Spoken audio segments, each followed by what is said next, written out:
What is up, guys? Welcome back to Bottled in Bond. Today I'm actually doing a bottle that was gifted to me by my brother Yader Azael. All right, so I was down in Miami. I was visiting one of my older brothers, or my oldest brother, and Yader just happened to feel so kind, and he gifted me this bottle. He found it in the store. The gentleman told him it was a limited release. You weren't gonna find it. I haven't really been looking for it because I don't really think that I was gonna find it. This was a May 2021 release, so it's fairly new, from the Orphan Barrel series. Today we're gonna sample the Orphan Barrel Copper Tongue Straight Bourbon Whiskey. Bam! So this is Copper Tongue Orphan Barrel. All right, so I'll talk about that here in a minute. But this is Copper Tongue Straight Bourbon Whiskey. This is aged for 16 years and it is also cask strength. This is coming in at 89.8% proof, making it a 44.9% alcohol by volume. This is actually coming from the Cascade Hollow Distilling in Tullahoma, which is the same company that makes George Dickel. So a little bit on the Orphan Barrel, right? So this is something that started with Diageo. It was a program, a series that started with Diageo back in 2013.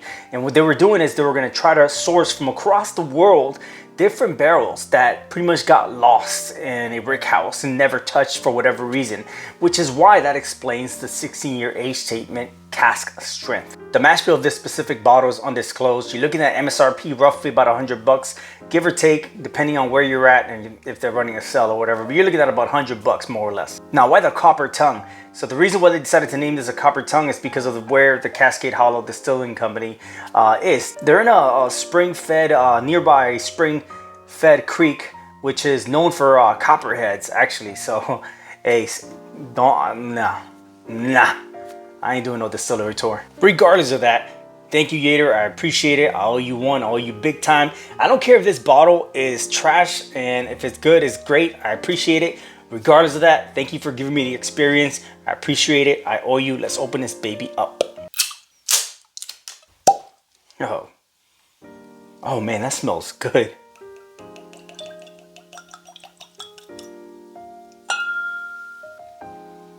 Oh man. Jeez, that is a strong smell. So here's the thing. I have heard leathery, and it's not, something is covering up the leatheriness of it. I do kind of get a small, very small faint hint of a little leathery, but Jesus, that sweet maple honey syrupy and peanut brittle toffee, cherry-like woody notes on it. This smells really good. And here's the thing, the aromas that this on your nose, right? Whenever I say toffee, think about like a dark chocolate toffee, dark cherry, maple syrup, woody, peanut, like a peanut brittle caramel, all of the deep, rich, sweet, dark, a little musty because of the woody, the dark cherry, a slight leathery, all of that is just enriched. It is coming off as a very strong nose. Very pleasant though. I really enjoy the nose on this. Oh yeah, and like I said, I do pick up the mustiness, but it is far in the back. You have to overcome these other obstacles of just sweet, delicious notes, and I freaking love it. It's a little citrusy as well, you know, when smelling it from afar at least. Cheers. In it, ooh, there it is. So a little musty, leathery sweetness to begin with. So then that turns into cherry, dark chocolate sweetness, brown sugar, citrusy, toffee-like in mid palate, and then towards the back end, the finish, it's just mellow, a little citrusy, a little leathery, but it's a different leathery. I'm not talking Auchentoshan. I'm not talking like, you know, an Islay Scotch or anything like that. It's like a maple syrup, sweet brown sugar, dark cherry, sweet leathery note. I hope you can pick up what I'm picking up. I hope if you guys do pick up something else, let me know in the comments below if you guys have had the Orphan Barrel, because I'm interested. This is what I'm picking up. Every palate is subjective, but man, I'm definitely gonna go in for a second swig just to see what else I get. Oh yeah, second swig, the leathery is more prominent. I don't want, you see, I don't even want to call it a musty or a funk, but definitely like a slight leathery.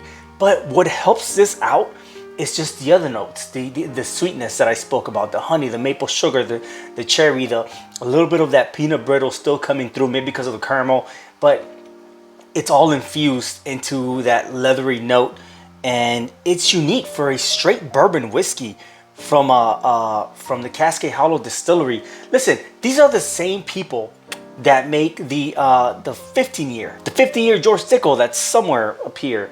And if you guys watch my channel regularly, you know that myself and Amanda recently reviewed it, and that had a leathery note, but that was like a leathery funk, musty, just what else is there, and it was so strong that I just couldn't.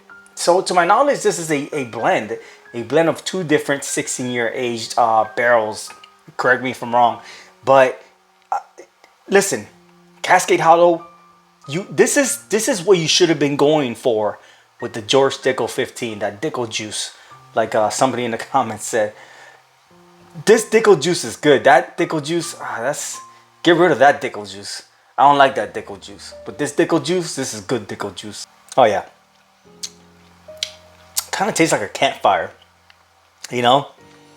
It's like, I feel like the leathery mustiness in a bourbon is the equivalent campfire like taste to the peat and Islay scotches and the Arcanian peat and other whiskeys and Scotch and Scotland, right? So I like it. Okay, if you guys have had it, let me know what you thought in the comments below. I'm Ozzy, and this is the Orphan Barrel Copper Tongue Straight Bourbon Whiskey from the Cascade Hollow Distillery in Tullahoma, Tennessee, and this is bottled in bond. Cheers.